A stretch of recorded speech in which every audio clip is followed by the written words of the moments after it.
ಗುರುವಾರ ಬಂತಮ್ಮ ಗುರುರಾಯರ ನೆನೆಯಮ್ಮ. ಗುರುವಾರ ಬಂತಮ್ಮ ಗುರುರಾಯರ ನೆನೆಯಮ್ಮ. ಸ್ಮರಣೆ ಮಾತ್ರದಲ್ಲಿ ಕ್ಲೇಶ ಕಳೆದು ಸದ್ಗತಿಯ ಕೊಡುವ ನಮ್ಮ ವಾರ ಬಂತಮ್ಮ ಗುರುವಾರ ಬಂತಮ್ಮ. ರಾಯರ ನೆನೆಯಮ್ಮ ಗುರುರಾಯರ ನೆನೆಯಮ್ಮ.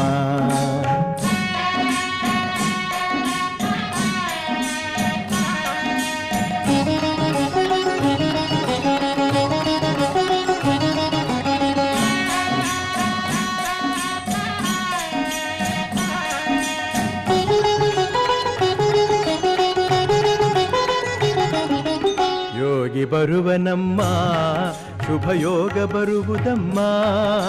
ಯೋಗಿ ಬರುವನಮ್ಮ ಶುಭಯೋಗ ಬರುವುದಮ್ಮ.